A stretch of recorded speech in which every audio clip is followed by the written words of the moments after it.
Basically, we'll go back to this for a second. So if a man's goal is to get as many grandchildren into the world as possible. There are basically two strategies he could employ, okay? Strategy number one is have as many kids as possible, right?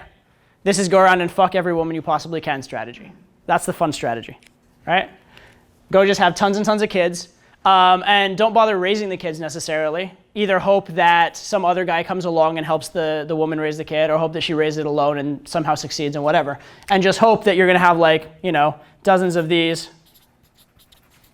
and then you hope that some of those go through to the next generation and have grandchildren. Okay, so that's one strategy, and that's very, very viable. The other viable strategy is this. Have a few, maybe 2 or 3 kids, but then spend a lot of time and effort raising them, making them strong, helping them survive, giving them access to resources so that they become very attractive, and then this smaller number of kids you're having is going to have a greater percentage of grandchildren. So those are the two sort of survival or replication and genetic strategies, okay? Now, I like to name these two strategies. The first one, have a lot of kids, we'll name that the lover strategy. Be the lover, have lots of kids, etc. The second one, get with one girl, be very loyal, have a few kids, raise them well, we'll label as the provider strategy, okay? And that's very, very, very critical to game, this distinction. Lover versus provider. Okay. How many people have heard, we'll get into this actually tomorrow in game 202 a lot, but how many people have heard the idea of value and comfort in game? Yeah? Okay. So this here, high value guy, this is the Genghis Khan, right? This is the I can fuck whoever I want. I don't need to follow society's rules because I've shown that I'm in that top 1% and I can get away with it, right? The provider strategy is the much more sort of like safe, stable strategy, right? You're never going to impregnate half of Asia with the provider strategy, but if you take the provider strategy, you are much more likely to have one kid get into the next generation and have a grandkid, right? So this is the much more like sort of like safe strategy. This is the much more like, top strategy. However, when we go back to here, remember, oh, that's interesting. When we go back here, remember what the woman's looking for is not that average guy, because the average guy in many societies evolutionarily got no women, all right?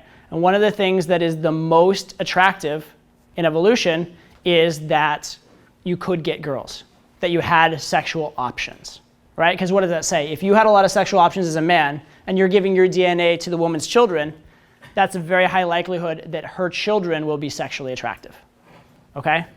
So when a woman's looking for sexually attractive, she's looking for those 1% characteristics. So you could say, and this is very, very critical, okay? A lot of game is simulating those characteristics of that top few percentage of society, all right? Now, the ideal man, actually, what every woman is actually looking for is both of these. Okay, so we talked about the male strategy, lover versus provider. What's the female strategy? Right? What does the girl look for? Well, she has a few different strategies. One strategy is to try and find the best combination she can, right? So women have a paradox.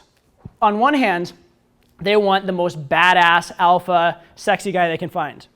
On the other hand, that man is in demand with a lot of women and has no reason to stick around with that particular woman. So she's very likely to end up alone raising a kid, right? So it's a paradox. On the other hand, if she goes with the provider, goes with the guy that will stick with her, well, usually that's going to be a guy who has no better options than her. So that's not the most badass, sexy guy she could get. So that's the female paradox. All right, so they solve it in a few different ways. One solution is they settle. They just find a provider, they hang on, and they just like play it safe. Because remember, again, women are risk averse, right? And the genetic payout for women isn't so big with going with the alpha male. So sometimes they'll go with the provider. Sometimes what they will do is they'll look for the best combination. So instead of getting like a 10 out of 10 lover guy or a 10 out of 10 provider guy, they'll get a guy who's like 7 and 7. Like he's 7 at both. Like a 7 out of 10 attractive, 7 out of 10 provider, and like, okay, well, that's a good combination. So I'll do this sort of combination strategy. I'll get the best guy that I think I can keep around. That's a very effective strategy. Another very common strategy, though, is this. They will get pregnant by this guy and have the kid raised by that guy, right? That happens very, very often. Throughout evolution, throughout history, extremely common. Even nowadays, as of the last literature I read on this was circa like the late 90s, early 2000s. But as of that date, in some studies, up to 15% of children that they, in samples, were actually not fathered by the man raising them, a lot of times without him knowing, okay? So that's also a very, very, very common strategy, okay? So understand, this is what the woman's looking for. She's looking for the absolute best guy she can get, but also the guy she can keep around. And so she's looking for that mix of value and comfort, okay? And again, we'll get into this tomorrow when we talk about value and comfort models. But understand, if you are the sexy guy who she like is genetically attracted to, because attraction is not a choice, it's easier to start out being the guy she's attracted to and then convince her to trust you later than be the guy who's trustworthy but not attractive and then convince her you're attractive later, okay? So for that reason, it's generally better to start in this category and move here than to try and start in this category and move there. It's a much harder transition to make, okay? For example, like if a woman saw Genghis Khan, she'd be like, oh, that's a fucking alpha male. I couldn't keep him around, but then if she developed a bond with him and got to know him, she might be convinced. Whereas if she sees like a beggar on the street, it's gonna be very hard for the beggar to convince her that he's Genghis Khan, okay? So that's kind of how that works, all right? So it's much easier to change a girl's opinion of what you are to her than it is to change her opinion of what you are in the world or in life. So start with high value in life and then develop the connection as secondary.